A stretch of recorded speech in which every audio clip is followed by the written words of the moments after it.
Like I was saying earlier, I started off pretty late this evening, so bear with me here.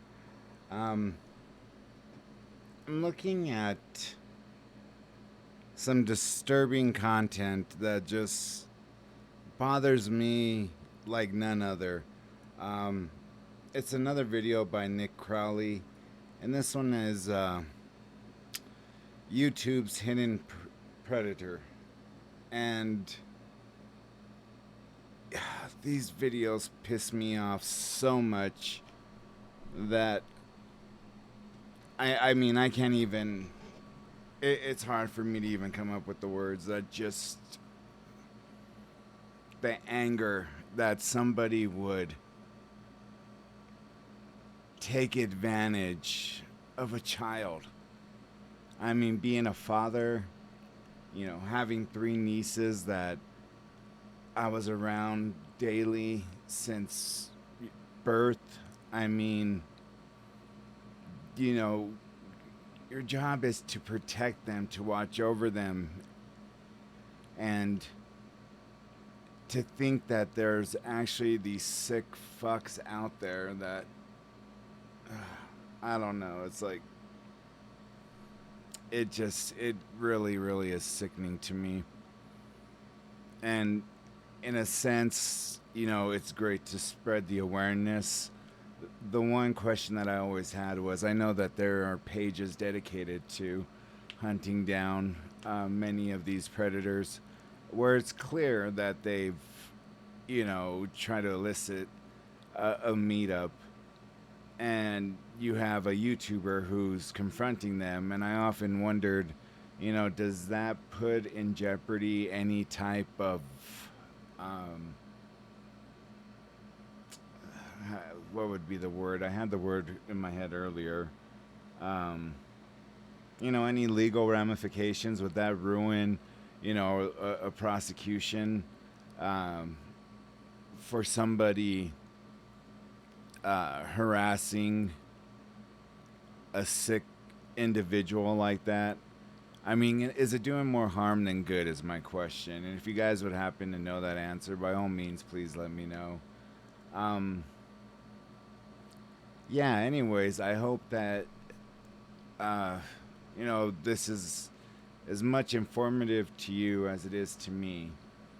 And by all means, I rarely say this, but if you like the content, if you have any questions or suggestions for other videos, because I do a whole plethora from funny comedy type of bits to history, um, music is how I basically started off my channel. And I've seen it grow in a short amount of time, and it's been really humbling. And if you feel up to it, like and subscribe. And I definitely would be excited. um, you know, it's when I started the channel, I had no idea that little by little I would gain an audience. And I think it's really I'm at a loss for words. It's really humbling to know that, hey, there's some people who actually, like this. And little by little, as I continue to go along and learn more about, the editing portions of some of the software and the cameras, I'm definitely going to turn the reaction channel into creating more of my own content.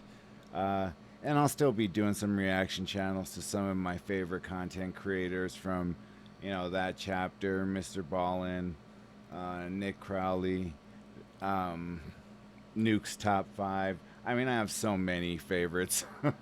It could go on forever. But yeah, if you feel up to it, by all means, it would mean a lot to, like and subscribe. Uh, but yeah, and in saying that, uh, let's see what this, I had stopped it halfway because I'd seen it some time ago. It was a while ago, but I did never finished it, and I don't know why. But yeah, let's see what this is. let, for me, let me see what the ending's like, and for you guys who haven't seen it, um, yeah, I'm just at a loss for words that there's still, sick assholes like this out there in the world. So, here we go.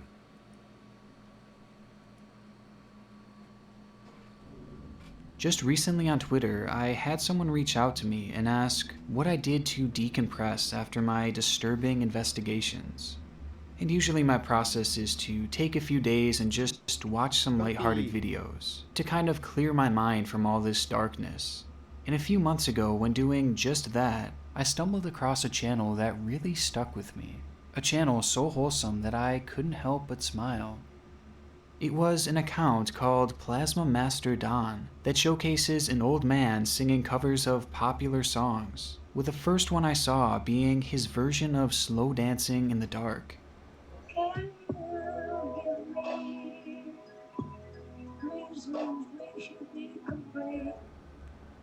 It's a channel that has been discussed everywhere at this point, with the internet falling in love with this sweet old man, whose real name is Don.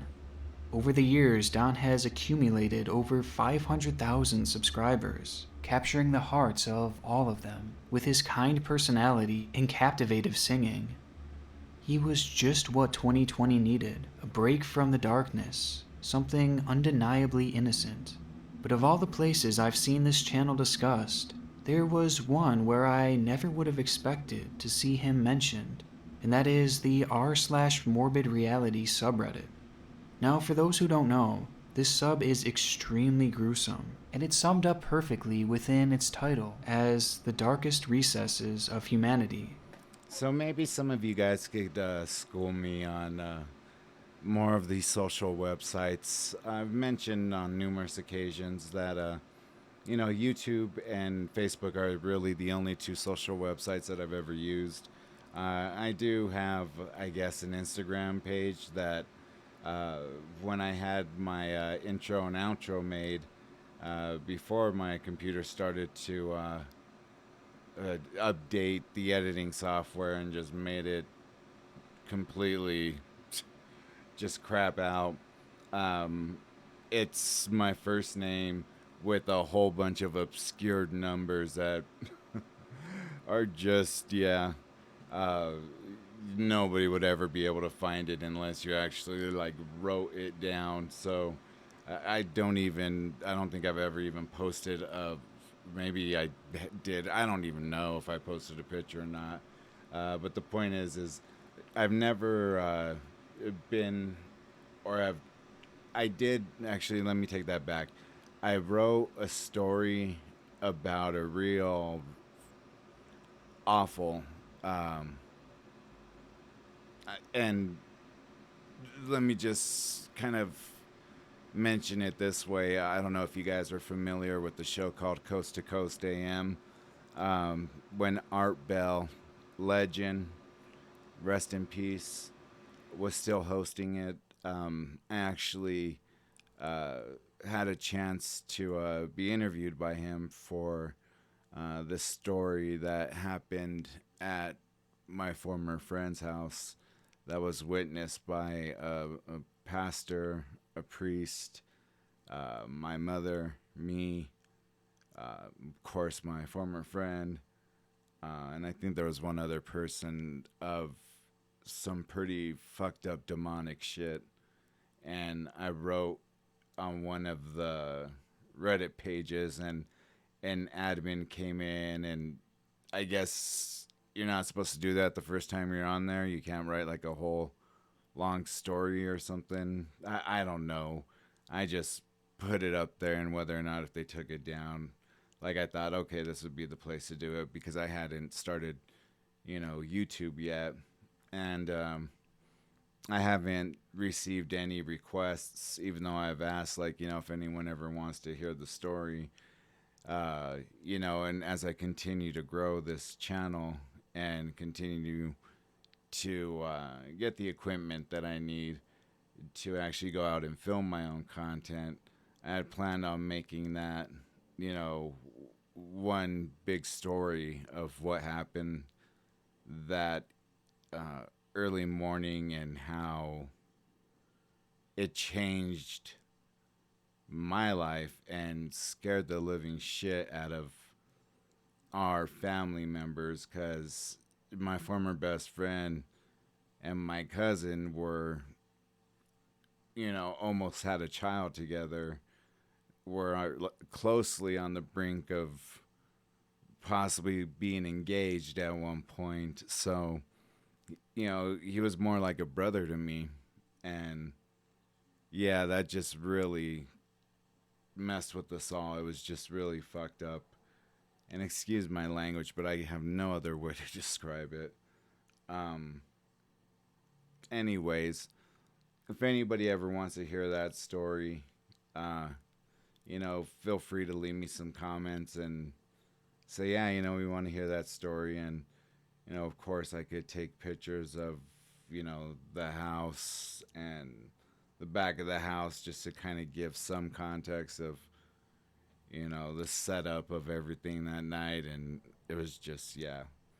But as far as, Reddit and 4chan and freaking Instagram, TikTok, I don't know shit about any of those. Twitter, I don't even use Twitter. I think I set up an account a long time ago and posted like a couple of things, and that was it. After that, I was like, I really don't have a desire to, Facebook is kind of like the same thing to me, except it doesn't, limit you to characters.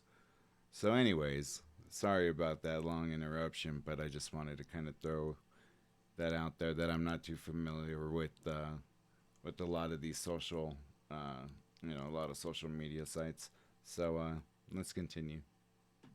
And in the beginning of October 2020, and between all these posts of darkness and death, was a post about PlasmaMasterDon, the channel that in my mind was probably the purest ever created. Naturally, I assumed this was some kind of joke, but as I clicked on the link, I realized that it was anything but. The post reads, "Sweetest elderly YouTube cover artist, PlasmaMasterDon, is actually a recently registered sex offender." And along with it were two attached images, one of the PlasmaMasterDon YouTube channel, and the other of a mugshot that looks eerily similar to this beloved man. The post was then followed up with multiple links leading to two separate sex offender registry sites, each showing a man named Donzel Edward Owens, a 73-year-old man from Ohio. The man happened to be arrested on August 19th, 2019, for a crime labeled as sexual imposition, with his victim being described as a juvenile male. Now, both of these sites offer no explanation as to the situation that specifically led to the arrest, but just by looking it up, sexual imposition typically occurs when someone has some kind of sexual contact with a person against their will. And in this case, we already know that the victim was an underage boy. So that alone means this Donzel sexually touched a child without their consent, which can't be given by a child anyway. Now that alone says so much, but I wanted to know the specifics of this case, just to be sure of what we're dealing with here.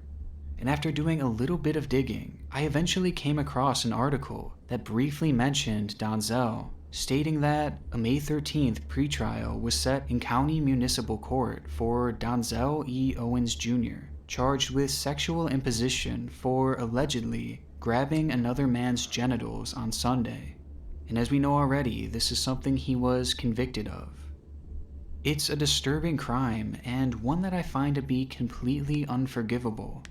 But what was even more shocking to me about this case was that the post claimed it was actually committed by PlasmaMasterDon, as they theorized that the two were the same person. Now truthfully, I was shocked, but I initially assumed that it was just someone who looked very similar. I mean, I've seen false reports like this in the past, where people nearly had their lives ruined over it.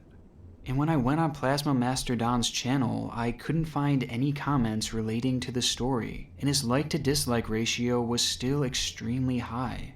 So I just assumed that this connection wasn't actually true. After all, how could this man, the man I've been watching for months now, be capable of such a disturbing thing? But just out of curiosity, I decided to do a little bit of investigating, and what I found was incredibly disheartening. Now, before we really get into this, please do not send any hate towards this person, and please do not go after them. That's obviously just not okay, and I'm only sharing this information because it's worrisome, and I feel like it really needs to be discussed. So is PlasmaMasterDon really the same person as this registered sex offender? Well, starting with the most obvious factor first, this Donzel person shown within the mugshot does look eerily similar to Don, the man behind the Plasma Master channel. Same looking face, same glasses, same brown eyes, same black hair, even the same birthmark. I mean, he also appears to be wearing the same exact shirt in this particular video, and they both have that same distinct chin. The physical description is definitely a match, but again, basing things solely off of looks is completely irresponsible. There has to be more evidence. So what about their names? Well, as mentioned previously, the sex offender's name is Donzel Edward Owens. And interestingly enough, in PlasmaMasterDon's channel, he says that the videos are by Don Owens, aka himself. And further researching the name Donzel Owens, I discovered an old personal YouTube channel belonging to Don that doesn't feature any content, but it shows his photo from all the way back in 2012. And within this channel, his name is listed as Donzel Owens Jr. So not only do they look the same, but they have the same name, and Don can easily be seen as a nickname for Donzel. It's strange, but again, maybe this could just be some crazy coincidence, so I kept looking. Now, going off the sex offender registry, it lists Donzel's birthday as September 10th, 1947, meaning that he is currently 73 years old, which Don certainly looks. I mean, this is a man that clearly seems to be in his 70s. So the age does seem to line up, but he doesn't just look 73. He is 73. Shockingly, when looking under his About tab, Don actually gives his full date of birth, something I assume he does so that his fans will know and send him birthday wishes. And I honestly would have thought this was charming before, because it's such a grandpa move. But now I view it as incredibly dark, because his birthday is exactly the same as this registered sex offender's. So they look the same, they have the same name, and the same exact birthday. It's starting to get to the point where these coincidences are now piling up, and it doesn't get any better from here. When you're a registered sex offender, there are certain things about you that are disclosed to the public, something done in order to protect the community. And in Don's case, one of the things that they disclosed was his vehicle, where it's listed as being a 2005 white Buick Century. Now, this is kind of an odd thing to bring up during this topic, but it actually is vital to our investigation, because Don has actually shown his vehicle on several occasions throughout his channel. And you won't even believe this, but one of these videos is literally called My 2005 Buick Century. And in it, we see that his car is in fact white. It's the same exact model, same year, and same color as this sexual predator. So all in all, we have the same car, same name, same birthday, and identical looking. And that's not even all. This Donzel was charged in a very specific area of Ohio, which I'm not going to name because truly I do not want this man to be doxxed, and it's literally the last thing I want to come of this, so please do not do that. But within Don's channel, it's made abundantly clear that he lives in the same exact area as this Donzel, something made obvious by a literal tour of the town that this sex offender is said to live in, as well as him frequently visiting parks and festivals that are very close to this area. And I know this all sounds vague, but if you've seen my channel before, I hope you can just take my word for it. But this information is out there and it's not hard to find, but I really just don't feel comfortable disclosing it. But this old singing man lives in the same area as the pedophile Donzel. So with all this, I think we're at a point where we can take this evidence and begin to assume the obvious here. That PlasmaMasterDon is in fact Donzel Owens, a sexual predator. There is just too much overwhelming evidence here to think otherwise. And I even went back to check and make sure the actual pages that show his registry were legit, and it turns out they are, as these sites can literally be reached through the FBI's actual website. And if you do an independent search on this site for Donzel, he really does come up. So where does that leave us? Well, with the likelihood that YouTube's most wholesome channel is actually being run by a sex offender. PlasmaMasterDon likely grabbed a young boy by his genitals. And the most concerning part to me is that this was a recent thing. I mean, he was just charged over a year ago. So he did this when he was already a beloved YouTuber. Which brings me to the whole point of this video. Here we have a channel with over 500,000 subscribers that is likely run by a predator. And with a channel this size, he could, at any point, use it to lure victims in. I mean, he's this wholesome grandpa, everybody loves him. And I'm sure he has tons of people who reach out to him every single day, many of whom are likely underaged, just given the demographics of YouTube.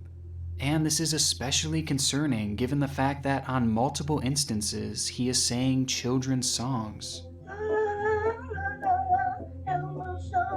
And just to prove that he does in fact have young fans out there, here is an excerpt from a fan-run account dedicated to Don that is clearly run by a child. If you guys have ever heard of PlasmaMasterDon, he is a really good YouTuber. Just please give him some love, because I really like his channel. So to know that at any point in time he can be in contact with thousands of kids, all of whom look up to him, just rubs me the wrong way. Because what would a predator do with that type of power? This is something that always makes me nervous, especially given how common grooming is nowadays, and how easily people can be manipulated by those with fame. And now that we have a channel here run by a likely sex offender, it just makes me even more worried. And obviously there's no proof that this is actually going on here, but I think it's a valid concern, simply based off of the legitimate crime that this man seems to have committed. And just to clarify, I'm using words like likely and seems because I want to avoid legal issues here, but I feel like the evidence more than speaks for itself. Now there are just a few other points that I want to add here about Don's channel, with one of which being the comments. Earlier I had mentioned how there were no comments under his videos that spoke of his supposed arrest, something I found very bizarre. Well, it turns out that Don seems to have banned any comments that include buzzwords surrounding his case, and not just the more vulgar terms that YouTube normally holds for review, but it seems his channel removes any talk of this case at all, something he likely did within the settings of his channel, along with him most likely manually deleting some as well, which is clearly not something that an innocent man would typically do. And along with this, something else fairly strange happened recently within one of his videos, a video called The Past Recedes, John Frusante, cover by request. And in it, he begins the video saying that his health was hindering his singing ability, further adding that he was considering stopping the channel altogether. Now, obviously this is something that is quite sad as he is getting older, but interestingly enough, this video was posted just 4 days after the news broke about him being a supposed predator. This was the very next video he made after people started to catch on, and after that post was made to Morbid Reality. So the timing is clearly suspicious. And by the end of this investigation, I'm equally as disappointed as I am disturbed. This was the one channel that so many people clung onto, simply because of its innocence and its wholesomeness. I mean, I've never seen such a positive and highly praised channel in all my life. Yet in actuality, none of us knew that he's literally a registered sex offender, a predator, the most vile kind of person. And if anything, it confirms a long-running trend of my channel, that there is always more than what meets the eye, especially with what you see here on YouTube. And in this case, PlasmaMasterDon turned out to be the very opposite of what we all thought he was. I want to say thank you so much to my amazing gold tier patrons and my incredible god tier patron. God, that just upsets me more than anything else. I just am at a loss for words. Like they always say, you know, anybody who's religious, the devil is in disguise. And that could be anyone for that matter. I mean, you know, anymore since the advent of the internet, it's hard to really know anyone's, you know, true motives. But yeah, that's terrible. That is just anyways, I'm gonna move on to something a little bit more positive, actually a lot more positive, and actually from all accounts and from comments that I've read, this guy, in fact, hasn't had anything bad like this happen to him. He's from the UK, and he makes these. He's a funny old guy who you'll see. He has a little bit of a following. It's kind of been getting up there little by little. He's like me. He's hesitant to say, like, you know, please like and subscribe, but it's definitely a channel worth watching. It's nice. It's calming. It's relaxing, and it's also, wow, I wonder what he's gonna, you know, see. And it's, yeah, it's very interesting, and to me, it is a very wholesome channel. So stick around for that next. But thank you guys for watching, and you will see me soon. So peace.